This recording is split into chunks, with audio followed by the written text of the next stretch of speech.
వైజాగ్లో ఒక ప్లేస్ ఉంది. సిటీకి చాలా దూరంలో ఉన్నా కూడా లోపలికి వెళ్ళాక సిటీ లైఫ్ మొత్తం మర్చిపోయే ఫీలింగ్ వస్తుంది. అది ఏంటో తెలుసా? Kambalakonda eco tourism park. ఈరోజు మనం జస్ట్ ప్లేస్ని చూపించడానికి రాలేదు. ఎంట్రన్స్ నుంచి స్టార్ట్ చేసి టికెట్ డీటెయిల్స్, లోపల ఎన్విరాన్మెంట్, ఎవ్రీథింగ్ కంప్లీట్గా ఎక్స్ప్లోర్ చేద్దాం. అసలు ఈ ప్లేస్కి వెళ్ళడం వర్తా? వీడియో ఎండింగ్లో నా హానెస్ట్ ఒపీనియన్ కూడా చెప్తాను. So let's explore Kambalakonda. Park లోపలికి వెళ్ళాలి అంటే టికెట్ తీసుకోవాలి. టికెట్ కౌంటర్ దగ్గర ఛార్జెస్ డిస్ప్లే చేస్తారు. సో మేము విజిట్ చేసినప్పుడు అయితే టికెట్ కాస్ట్ 50 రూపీస్. బయట పార్కింగ్ ఏరియా కూడా ఉంది. వెహికల్ని మనం లోపలికి తీసుకుని వెళ్ళాలి అంటే దానికి ఎక్స్ట్రా మనీ పే చేయాలి. గేట్ క్రాస్ చేసిన వెంటనే ఫస్ట్ ఇంప్రెషన్ ఏంటి అంటే గ్రీనరీ. సిటీలో రోజు ట్రాఫిక్, వెహికల్స్, బిల్డింగ్స్ మధ్య తిరిగే మనకి ఇలాంటి న్యాచురల్ అట్మాస్ఫియర్లో కొంచెం టైం స్పెండ్ చేయడం చాలా రిఫ్రెషింగ్గా అనిపిస్తుంది.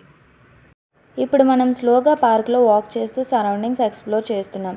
రైట్ సైడ్ చూస్తే ట్రీస్, లెఫ్ట్ సైడ్ చూస్తే గ్రీనరీ, మధ్యలో వాకింగ్ పాత్ అండ్ బ్యాక్గ్రౌండ్లో న్యాచురల్ సౌండ్స్. ఈ ప్లేస్లో main attraction huge rides or buildings కాదు, నేచర్ ఇట్ సెల్ఫ్. ఈ ప్లేస్కి మీరు ఫ్రెండ్స్ అండ్ ఫ్యామిలీతో వెళ్తే ట్రస్ట్ మీ చాలా అంటే చాలా బాగా ఎంజాయ్ చేస్తారు. సో నేనైతే మా ఫ్రెండ్స్తోనే వెళ్ళిపోయా. అండ్ ఇక్కడ హైలైట్స్ ఏంటి అంటే trekking, boating, adventures like Burma bridge, zip line, sky walk, tyre walking and ఇలా చెప్పుకుంటూ పోతే చాలానే ఉన్నాయి. అండ్ ఇంకొక విషయం చెప్పడం మర్చిపోయా, మీరు లోపలికి 4-వీలర్తో వెళ్ళి మొత్తం చూడాలి అనుకుంటే దానికి 1000 రూపీస్ పే చేయాలి. లోపల క్యాంటీన్ కూడా ఉంటుంది, బట్ మీరు ఫుడ్ తీసుకెళ్తే మంచిది.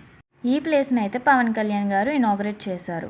మనం ఫుడ్ తినాలి అనుకుంటే ఇక్కడికి తీసుకుని వచ్చి తినొచ్చు. ప్లేస్ అయితే చాలా పీస్ఫుల్గా ఉంటుంది. నేను మా ఫ్రెండ్స్తో ఎలా ఎంజాయ్ చేశానో చూపిస్తాను, చూడండి. స్నేహం అంటే నవ్వుల్లోనే ఉంటదా, బాధలో నువ్వుంటేనే దోస్తులురా, మాది కాదు బాధనుకుంటే స్నేహం ఉండదురా, తప్పుల్లోనూ నీతోనే ఉన్నామురా. మీరు కంబాలకొండ వెళ్ళుంటే మీ ఎక్స్పీరియన్స్ని కామెంట్ సెక్షన్లో షేర్ చేయండి. ఇలాంటి వీడియోస్ని మిస్ అవ్వకూడదు అంటే మన ఛానల్ని సబ్స్క్రైబ్ చేసుకోండి.